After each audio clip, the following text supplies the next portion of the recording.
Good afternoon. Welcome to Transfer Phenomena in Bioprocess Engineering NPTEL course, week 5, lecture 4. So, last class we discussed about the laminar flow in the packed bed column, but today we will discuss about the turbulent flow in packed bed and how to use the Ergun equation, the problem.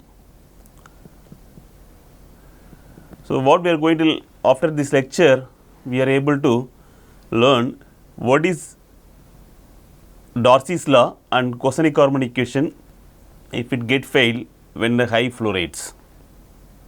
Then understand the influence of inertial force in the packed bed. Wherever the inertial force is high, then automatically it's moved to turbulent flow. Wherever the viscous force dominate, then it's called as a laminar flow. To derive the Berg-Plummer equation, and then again derive the Ergun equation also. So, then interpret each term of, because the Ergun equation there is a viscous term is there, then inertial term is there. So, both how we have to term that in Ergun equation. So, finally, how to apply the equation in the packed bed bioreactor design, one small problems we will discuss. So, last class we discussed laminar flow in packed bed.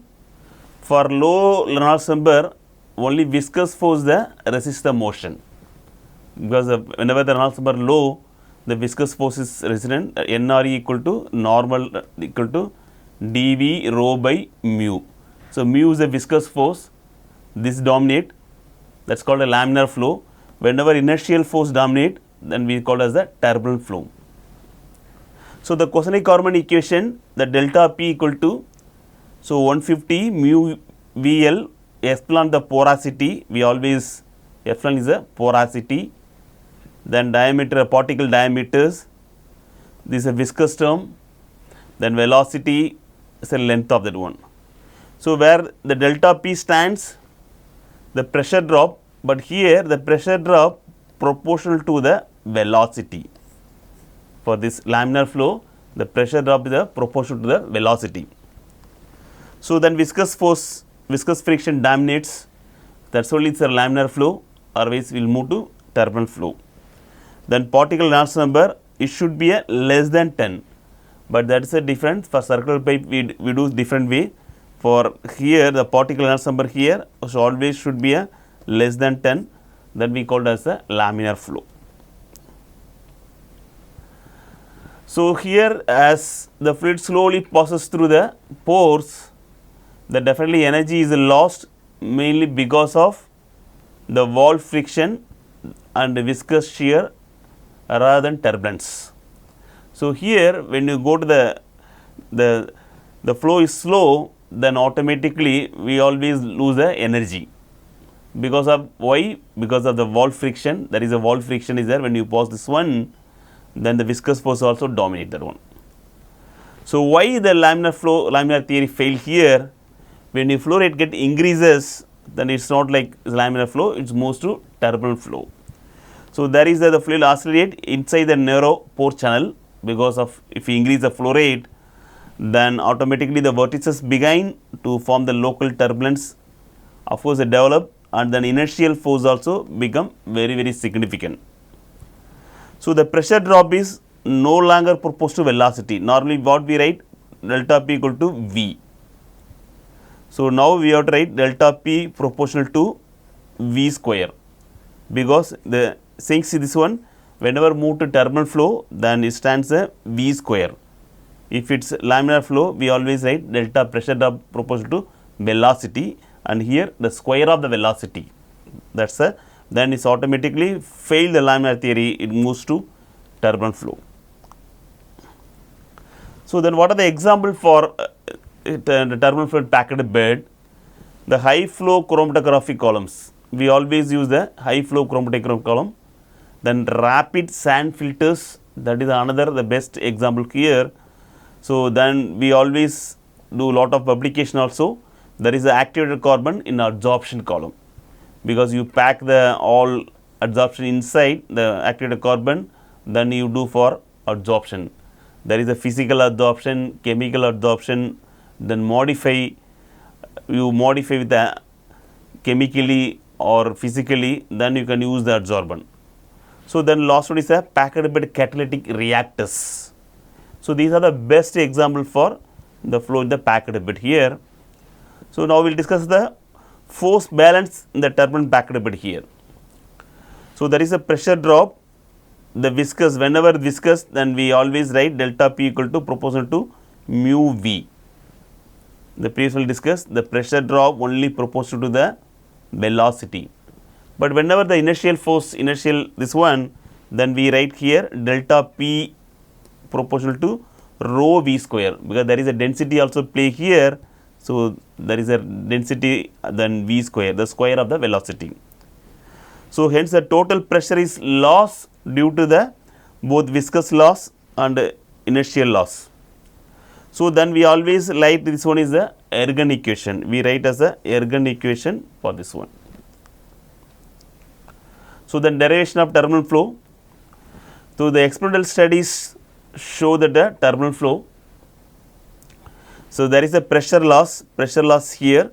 It's a proportion to the fluid density. There is a fluid density here rho, then the square of velocity, then the bed length, there is a bed length is here. So we can write delta P equal to this only we can use for the derivation of turbulent flow. And then the 3FB we write P is a packed bed friction factor. There is a one coefficient term, we can add any friction factor here, then the FB is the packed friction factor.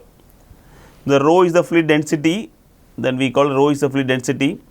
So there is a V is the superficial velocity, then the dP is the particle diameter, then epsilon is the bed porosity. So here this derivation of the turbulent flow, how we are starting that one. So the continuation of turbulent flow, this one, the delta P, we already know that delta P equal to rho V square dP, then L 1 minus epsilon by epsilon cube.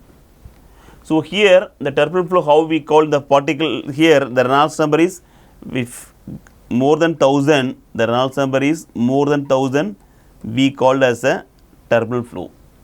So there is a friction factor approach a constant. So then we can replace 3FB equal to 1.75. You modify the equation, then we can write instead of delta P 3FB here, we can write 1.75. That factor, friction factor here, there is a packed bed friction factor that we write as a 1.75 in turbulent flow. So then delta P equal to 1.75, then after modification we get this one, we call this a Burke-Plummer equation for turbulent flow. So what is the interpretation from here? The delta P pressure drop is proportional to V square. You just see here V square, the proportional to V square, and doubling velocity, that's called a doubling velocity. So example, if you want to change V to 2V, then we called as the delta P automatically goes to 4V square. Then how much this one? The delta P proportional to 4 delta P. You got it? See here delta P equal to proportional to V square. When if you double the velocity, then you double the velocity to V square is called to 4V square, delta P equal to 4V square. So already we know the V square we can write delta P, then delta, the new one delta P equal to 4 delta P, because this V square we write as a delta P here. So then small increase the flow rate, it produces a very large increase in the pressure drop. So what are the example here? If velocity increases to 0.2 to 0.4, then automatically the pressure drop increases approximately 4 times. It increases 4 times. So what are the comparison of laminar and turbulent fluid packed bed? So if you talk about laminar, the viscous force is the dominate. The mu is the dominate here. For inertial force, we always write dV rho by mu. So viscous force is the dominate for laminar flow. But what a turbulent flow, the inertial force get a dominate. So here we already studied delta P equal to proportion to velocity, and but here the delta P proportion to square of the velocity v square in turbulent flow. So, this equation we called as a Kosenik-Korman equation, and this one is we called as the Birky-Flummer equation. So, when is the Reynolds number, if whenever less than 10 we called as a laminar flow, if it get greater than 1000 then we always write as the turbulent flow. This Reynolds number is a turbulent flow. So, now we will continuation of that one for normally in the industrial packed bed, because we always do the industrial packed bed problem. So, the industrial packed bed, it is very rarely to operate either completely laminar or turbulent, because sometimes it work as a laminar and sometimes it work as a turbulent. So, it is like changing that one. So, most of the reactors is operate between the 10 to 1000. 10 is less than 10 is we follow as the laminar, if greater than 10 is a turbulent flow. So, we can study both laminar and turbulent flow, so that we get a complete idea about the what is one. So, therefore, the both viscous resistance and inertial resistance must be included here. So, this leads to the Ergun equation, we will get a Ergun equation. So, what is here the laminar contribution here? The delta PV equal to 150 of the delta PV equal to 150 mu VL by this one. Same way for turbulent contribution, we know that one delta PI, because inertial force, this is the inertial force due to pressure drop, and there is a viscous force due to the pressure drop. That is why we are writing delta PV and delta PI.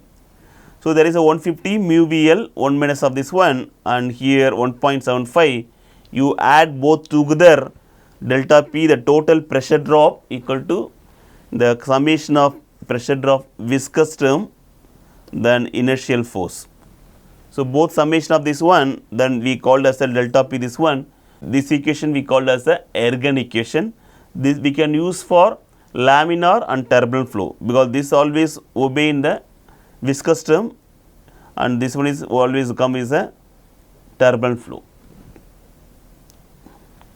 So, here Ergun equation, the delta P equal to this equation 150 of this one. So, the first term is we dominate only viscous loss at low Reynolds number. So, wherever the viscous loss is there dominant at whenever the Reynolds number is very low, and then second term is the inertial losses always dominate because of the high Reynolds number. So, this Ergun equation is work for all type of practical the packed bed. We can always use different type of packed bed, this Ergun equation. So, now we want to write the same equation in terms of dimensionless group. How you have to convert dimensionless group? We can introduce for Reynolds number. So, what you have to do? You divide the equation, already equations are there, Ergun equation. You divide the equation of rho v square L by this one, rho v square L by 1 minus epsilon by dp epsilon 3. The previous equation you divide by the previous term. So, delta P this one, if we divide that one, then we will rearrange this one. The first one is for this one, then another one is for 150 RE, that is a Reynolds number. We always write Reynolds number equal to dV rho by mu, that is a standard that one. But since we are talking about a Reynolds number of particle, then automatically here 1 minus of epsilon will come. So, there is a dP is the particle diameter, then velocity, density, then mu is the viscosity. The viscosity here, then 1 minus of epsilon. So, we write this is a Reynolds number of particle REP. So, what are the key takeaway point here? If it laminar flow obeys, then this one we call as a Kosenik-Korman equation. So, whenever the turbulent flow, then Birky-Flummer equation, we can use this one. So, normally the packed bed industrial always operates a transient region. That means that 10 to the Reynolds number of particle 1000. This is only we discussed here the previous what is the range of that one. So, here we discussed now 10 to 1000, that is we call as a transition region. If it works greater than 10 then less than 1000, we always called as a transition region. So, the Ergun equation combines both viscous and inertial effects into the single design equation. So, where we will use Ergun equation? Ergun equation is only mostly we use the correlation of biochemical, then chemical problem, pharmaceutical, wastewater treatment, especially for packed bed, absorption column. Okay, plenty of problems we will use for the absorption column, the packed bed, this one. Then filtration units, then chromatography system, all the places we always use the Ergun equation. So now we'll discuss one problem, a simple problem. There is a flow and pressure drop of air through packed bed. So the problem statement is the air we are pumping 394, the temperature flows through the packed bed. There is a packed bed is there. The cylindrical packing particles having a diameter, the d is already there, and d equal to length of the particle also same in the particle diameter and the length of the diameter. So then if you to come out packed bed, the packed bed void fraction, that is a porosity, the porosity is a 0.40. Then there is a bed length is there, the bed length is the 3.66 meter. So air, what happened, air enters to the packed bed at pressure, there is a pressure 2.2, P equal to 2.20 atmospheric pressure. The pressure is 2.20 atmospheric, that is called absolute pressure. So then another is a mass velocity. Mass velocity is 2.45 kg per meter square based on the empty cross sectional area of the bed. This will change. So assume that then viscosity of air also there, because we are discussing 394 Kelvin, then the air is 2.30 into 10 power minus 5 Pascal seconds. So what they are asking, determine the pressure drop of air through the packed bed. We have to find the pressure drop in the packed bed. Okay. So here the particle diameter, whatever within the problems given here, the data, particle diameter here by the particle length, both are same, L equal to D, we already discussed, L equal to D, both in this one. Then the bed length is a 3.66 meter, the void fraction porosity 0.40, then pressure also given, inlet pressure already given, but we don't know outlet pressure because they are asking a P1 minus P2 pressure drop across the bed. Then temperature 394, then there is a mass velocity, there also the problem given, then viscosity is there. So what we have to find, pressure drop, the delta P equal to P1 minus P2, we know what is the value of P1, only we have to get the P2. So before start this one, we need assumptions, the Ergun equation. What is steady state flow? So what is steady state flow? Is independent of time. So we write for dou by dou t equal to 0. There is no, you can see the equation, there is no time derivative. So only the function of some other variables, there is no time derivative. If time derivative is there, then we call it as a steady state flow. We cannot call as a steady state flow, we have to call as the unsteady state flow. So this is a steady state flow, and here we are assuming like behave as an ideal gas. Already is a gas, so it behaves as an ideal gas. Then isothermal flow, because only one temperature, the temperature not changing the throughout the packed bed. Then another is the packed bed is uniformly packed. Whatever the packing material, they packed very uniformly, not like random packing. So then the particle, cylindrical particle have the uniform size. The size is a uniform. So the particle size is throughout the uniform. And then the inside the packed bed, there is no chemical reaction, because involves, if a chemical reaction involves, it gives different products. So we assume that there is no chemical reaction. So then compressed gas is considered. Flow occurs only axial direction. So there is a two direction. Okay, if you assume this one, so another direction, then this is another direction.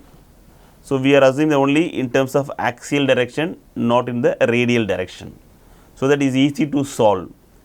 If you make different type of direction, there is a x, y, z, it goes to three-dimensional problems. So they are saying that only one direction the flow occurs, but others direction they are assuming that is not happening here. Of course, it's happening, but for assumption here. So determine the effective particle diameter first.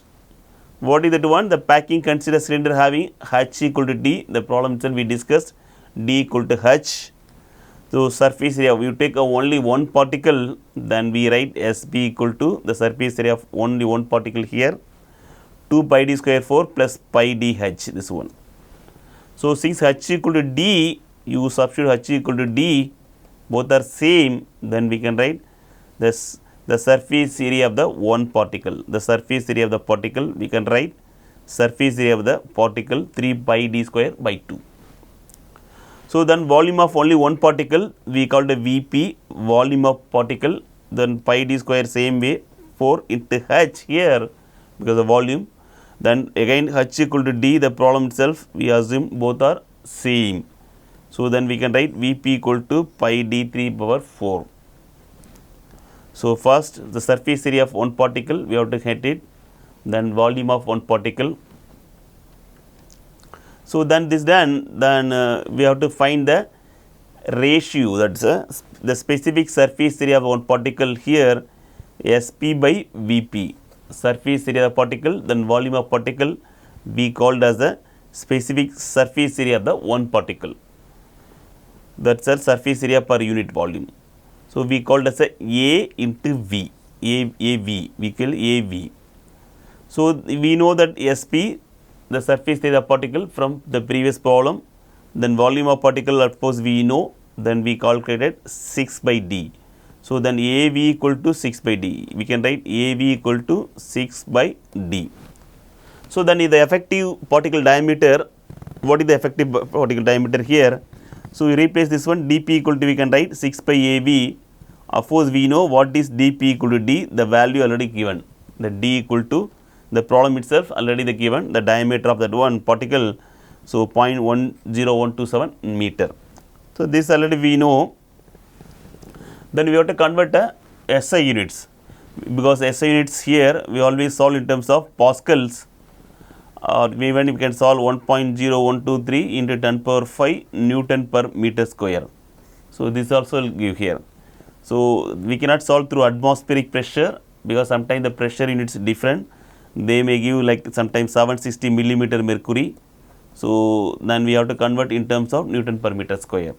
Then sometimes Pascal, and sometimes they will give bar, or okay, sometimes this much inches of mercury, and then feet of water, the meter of water. So many pressure units are there.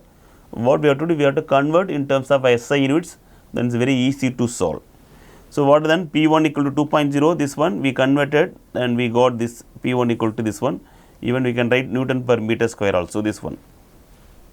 So, the pressure 1 we got it, now we have to calculate the density of air at the inlet. So, what is the air equal to? PV equal to nRT. So, then density calculation you calculate rho equal to PM by RT, we can use rho equal to PM by RT, R is the gas constant, then the T is the temperature, then there is a pressure, and M is the molecular weight of air. So, there is a molecular weight of air, then gas constant R value we know 8.314, then we can get from here what is the density of air here. So, once the density of air done, the density of air is here 1.97 kg per meter cube. So, next we have to calculate the superficial velocity. So, we know already mass velocity. So, mass velocity we write G already know. Then the density from here we know. Then U naught of course we have to calculate. That the U naught we called as the superficial velocity. So, where G is the mass velocity, U naught is superficial velocity. So, we get the value of U naught, G already problem given, and rho we got from here. So, get the value of superficial velocity, that U naught equal to 1.24 meter per second. Once this done, then we have to move for Reynolds number. So, Reynolds number we write for dP, Reynolds number equal to, we write dV rho by mu. That is the way we used to write here. So, the d, the diameter of particle is there. So, the V rho we write G equal to V rho, mass velocity. So, already the units also there. Velocity, this is a mass velocity we used to call, V is a velocity, the product of velocity into density we called as a mass velocity. So, then G by mu is the viscosity. So, the problem is already given, the G is given, mass velocity given, then we know the diameter of particle and viscosity of air also we know already. So, from there we got the Reynolds number of the particle 1353. So, we know that one, the Reynolds number whenever if less than 10 we called as a creeping flow, or sometimes we can write laminar flow. But here the Reynolds number is 10 to 1000, then we called as a transitional here. Then whenever Reynolds number is above 1000 we call as a turbulent or inertial regime. So, because if it increase greater than 1000, then we call it wherever inertial force involved there. So, then finally we got Reynolds number from 1353, but this problem we cannot say that exactly this one, sometimes it may go fall in the less than this value, then we go to transitional. So, better study both inertial region and viscous region, so that we get complete idea of how to use the Ergun equation. So, that is the reason we have to study now both here. So, the Ergun equation pressure drop we know that delta P minus of dP by dl equal to 150, and the first one what we write viscous loss. Then the second one is for inertial loss, we write always kinetic term. For liquid always the density remain constant, but what happens gases, the density always changes with respect to this pressure. So, the rho we always write the gases Pm by RT. So, since the density changes with pressure, already we know how to write for compressible form in the Ergun equation. So, now we have to get the value of P2 from here, and this is Ergun equation. We wrote this because L we took, because L also vary, pressure also vary. So, then we took as both are a variable.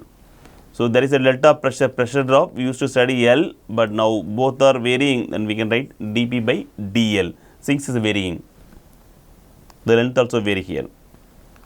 So, then we know mass G equal to rho u, already we discussed dV rho by mu no. So, from there the mass velocity equal to rho by u naught. So, the u naught we know u naught equal to G by rho, and then we know u naught you can replace, because we know already equation, this is a equation, you can replace G by rho, then you modify. So, basically we want to modify the superficial in terms of mass velocity, where there is superficial velocity, but we want to convert in terms of mass velocity.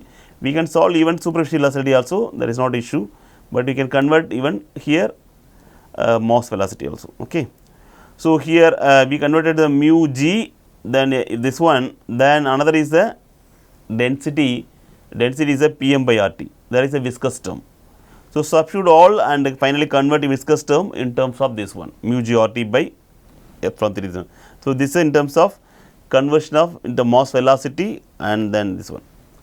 So, now we know the compressible equation, you take now RT by MP, because the density go back, we take as a density is the Pm by RT. So, then here density RT by MP, then this first one is called as a laminar flow, then other one is for turbulent flow. So, for this we can write here K, that is called K, then this equation we can write minus of dP by dl, then there is RT by MP already is there, and you write a K here. So, then you rearrange the equation, integrate from P1 to P2, you integrate the equation P1 to P2, and of course, L you integrate to 0 to L, both are varying, pressure drop varying across the length. So, here P equal to P1, P equal to P2, and then the length is varying 0 to L. So, after varying here, then we get the equation of P1 square minus P2 square by 2 of RT by K. K we already know. What is K? The K from this one. We have the equation, K you take that one. So, we can write for the constant K two way. The one is for K1 equal to, for viscous component we can write K1 equal to this one. So, here we are writing this one is K1 and then K2. So, we can write K equal to K1 plus K2. So, the K1 stands here, then K2. So, that is what we are bringing here the K1 equal to the first one, then we know all the value, you substitute and get the value of K1, that is the 294 Pascal per this one. So, once the K1 done, then K2 is a inertial compound. So, K2 also done. So, now we have to add both term K plus K1 plus K2, you just see which one is dominant here. From this itself, this laminar flow is not dominating, that inertial this one it's dominating here, that's only K2 is compared to very high compared to K1. That's the most of the pressure loss is only because of the inertial effect, not with the viscous friction. So, now we know what is the P1 P2 square, this equation, you substitute all the values, R value all here, then get the value of P2, but P2 in terms of atmospheric pressure, but you can use as a Pascal or different units. So, now we know what is the pressure drop delta P, P1 we know already the previous problem, I mean the given data, then P2 we got it from here. So, then delta pressure drop, the pressure drop is the 15.2 kilopascal, the outlet pressure is the delta P is 15.2, the P2 here 2.05 atmospheric pressure. So, the final answer what is this one here, we found that what is the effective particle diameter from this problem, then Reynolds number we got. So, it's always because there is a range, Reynolds number is 10, then Reynolds number, then 1000 range, but it's go above, but we want to study thorough both viscous and inertial term. Then we got a pressure drop also. So, we used the Ergun equation for thorough this one packed bed. So, what here the Reynolds number same way it indicates inertial flow is a this one. So, we added both viscous and this one, then kinetic energy losses dominate here because we found that the K2 is a highly dominant. Then of course, we found the pressure drop is the 15.2 kilopascal this one. So, we are today done for the packed bed in the Ergun equation both laminar and viscous term. Thank you.